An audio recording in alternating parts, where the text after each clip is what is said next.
a brand new morning. Rise up. Back, guys, we want to apologize for some of the technical issues we've been having with our audio this morning.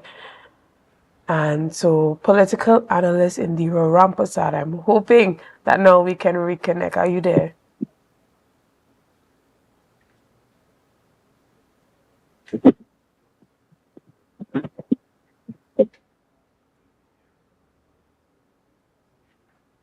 Hello?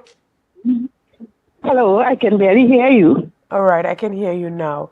So, as indicated earlier, for some persons, this election announcement came as a surprise, but for others, not so much. Can you tell us, were you expecting such a quick announcement? I'm really not hearing you, you know. You are not hearing me. Can you hear me now? Yes, I'm hearing you now. Yes, I was saying, for some persons, the announcement of elections on April 28th was expected, and for some persons, they were caught off guard. How was this for you? Were you expecting that announcement? Again, your voice is dropping again.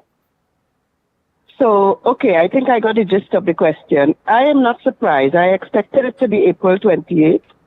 The pace at which the government was moving on a number of fronts, the resignation of the Prime Minister, the rally, the calling of the rally, the reshuffle, which was not really expected. But the date was not surprising to me at all. I thought it would be at the end of April. Excellent. And do you think that the short announcement, the short time between announcement and election, do you think that that was strategic to ensure that the political opponents are not ready for elections or have the amount of time needed to hit the ground and engage the population? It's a short time, but a day in politics is a lifetime. So the campaign can be in a month or it can be very effective. I think we may have had situations like that in the past. So I don't think it is detrimental to the other parties. Mm-hmm. And if that was the intention, I don't think it would be successful. I think that the parties will be ready. They will have a very intense campaign in a short period. But I think what it signals is I think the government is in turmoil. I think it's in chaos for the Prime Minister to have a rally on a Sunday, announce and have new ministers swearing on a Monday and call an election date on a Tuesday suggests to me that all is not well. All is not well in their politics. There are issues they are ironing out. And I think it had to do with the resignation of the Attorney General has left a void that they had to fill. Then, according to the Constitution, they had to swear in all new ministers under a new Prime Minister, which I think they were not aware of initially. And then we have the whole fiasco with who is the political leader of the PNM, who would be taking the party into the elections. Because it's not the Prime Minister that is fighting the elections for the PNM, it's the political leader of the PNM will be doing so. Dr. Rowley is still the incumbent political leader of the PNM. So is he going to take the party into the election? Or if not, how is that transfer of power going to take place? Is it an election of the political leader, which is the president, which is traditional, and it has to be democratic? The people has to elect their leader.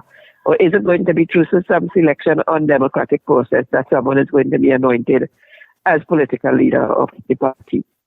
Understood. So I think there are a lot of issues. There are a lot of controversial issues. There are a lot of chaos, mass chaos. I think they're given a semblance of stability, but I think that there are lots of concerns in the PNM party, and I think there are members therein who don't want to say anything at this time because their own political future could be in jeopardy, but also because the election is around the corner. But all is certainly not well in that party, and there is a mass confusion. Well, I mean, I guess it can be said that all is not well on either side of the political spectrum. We saw that a number of top executives at the UNC headquarters has left the party, and now the party is having these coalitions and scrambling to bring persons on board to be a part of that.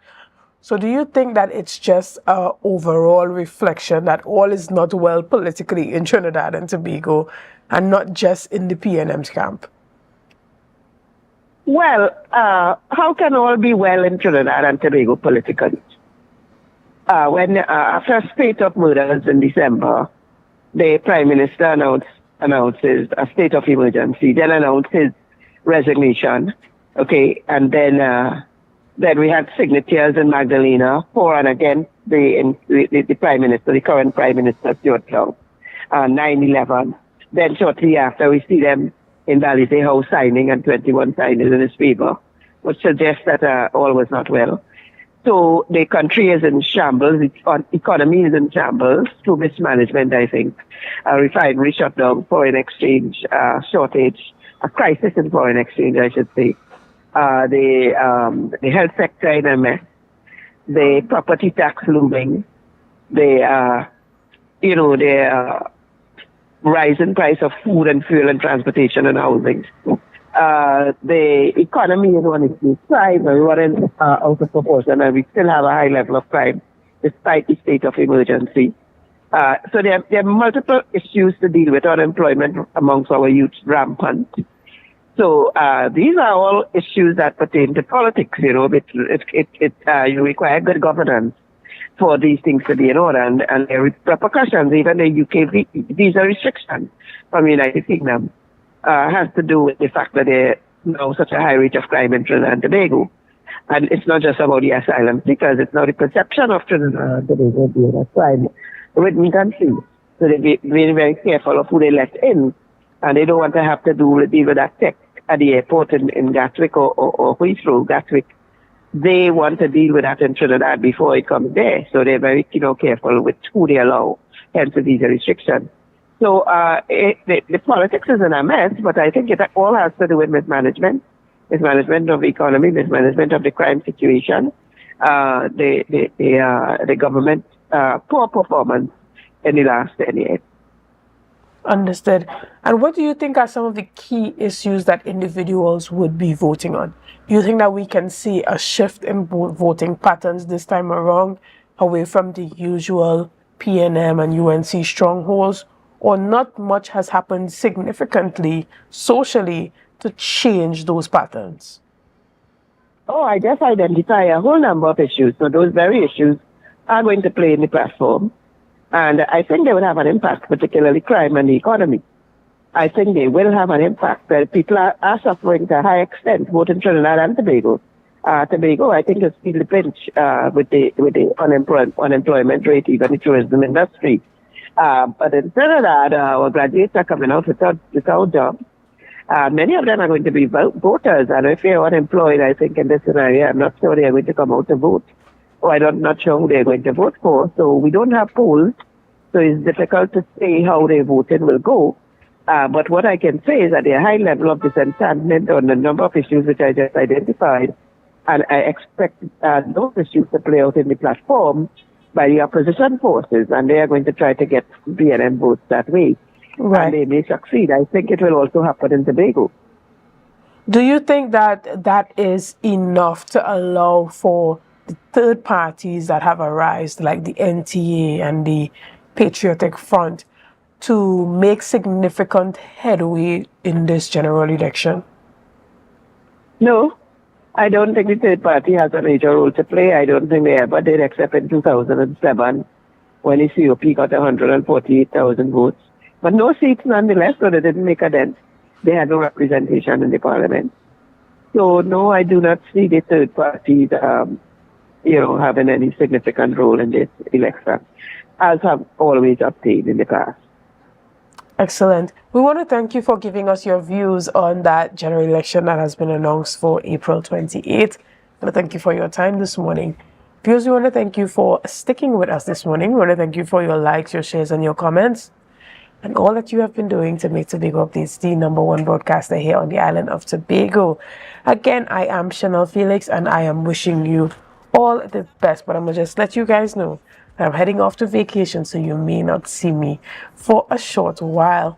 But don't worry, I'll be back, and I will be seeing you soon. All right, have a great day.